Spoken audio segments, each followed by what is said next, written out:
Hello friends, welcome to super સેલિયા. આજે હું દીપા તમને મસાલા ભાખરીની એક નવી રેસીપી બતાવું. જે બનાવવા માટે અહીંયા મેં પપૈયું લીધું છે. 150 ગ્રામ જેટલું પપૈયું હતું, જેની છાલ કાઢી લીધી હતી અને એના પીસીસ કરી લીધા છે. પપૈયું એટલે તમને બધાને ખબર જ છે, આંતરડા મજબૂત કરે, કેન્સર સામે લડત આપવામાં મદદ કરે અને ખાસ કરીને જે યંગ ગર્લ્સ છે, જુવાન છોકરીઓ માટે મેન્સ્ટ્રુઅલ સાયકલ રેગ્યુલેટ કરવામાં એ ખૂબ જ ઉપયોગી.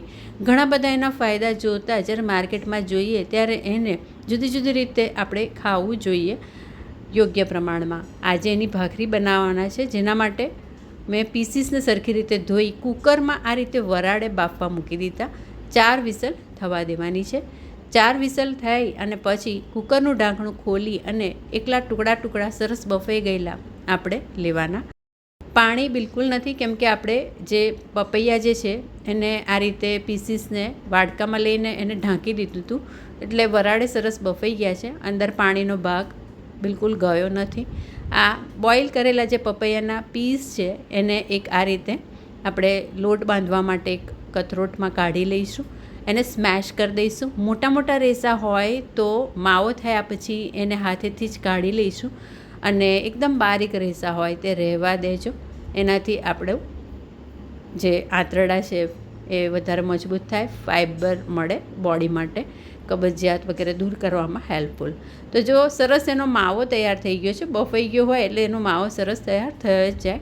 હવે એમાં બધા મસાલા કરીશું અને મસાલામાં આપણે અહીંયા મીઠું એડ કરીશું. સૌથી પહેલાં અહીંયા મીઠું મેં લગભગ પોણી ચમચી જેટલું.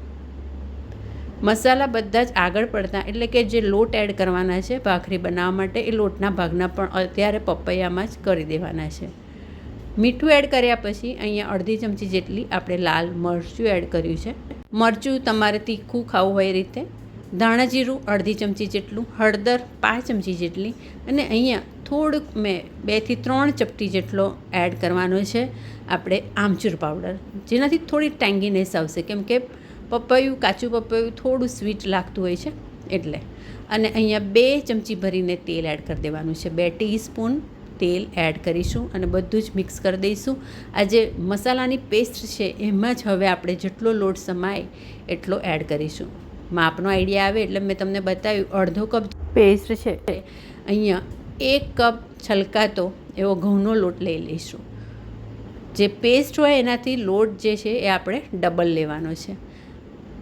અહીંયા 1 ચમચી જેટલો બેસન એડ કરીશું, જેનાથી ભાખરી આપણી પોચી અને સરસ ક્રિસ્પી થોડીક લાગશે. બધું હવે મિક્સ કરી દઈશું. લોટ સરખી રીતે બાંધી દઈશું, તૈયાર કરી દઈશું.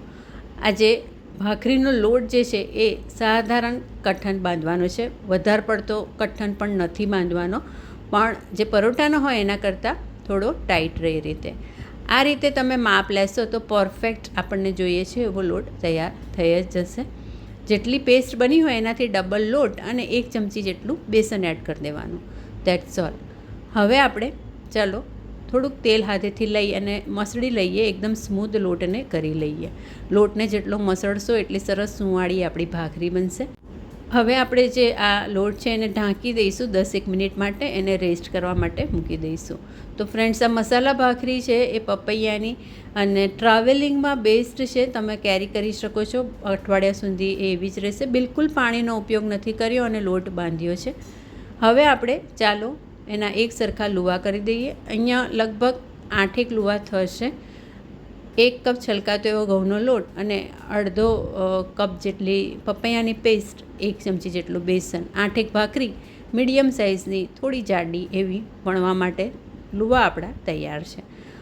આ સેટઅપ તૈયાર થઈ ગયો છે.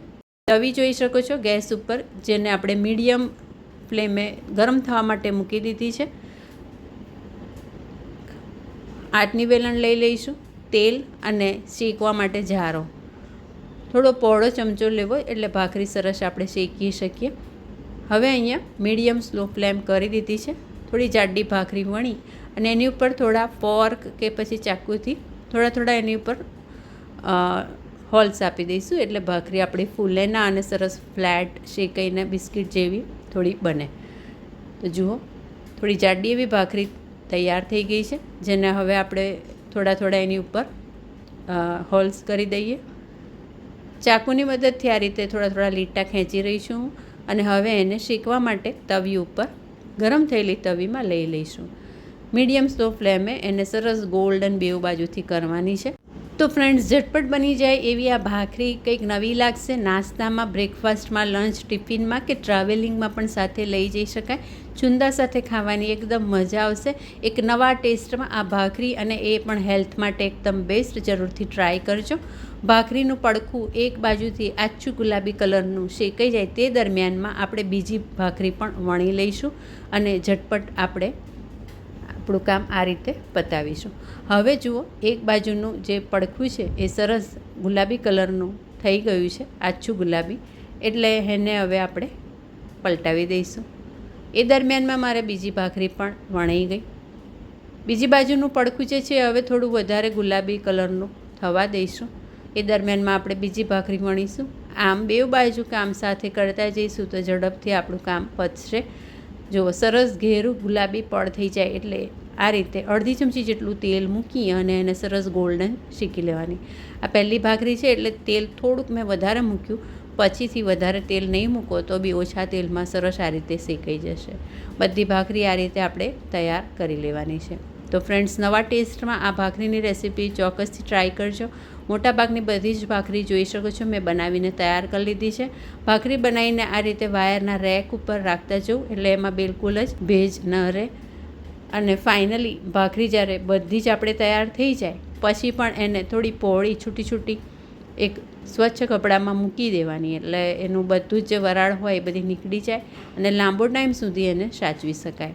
તો ફ્રેન્ડ્સ, રેસીપી ગમી હોય તો ચોક્કસથી ટ્રાય કરજો.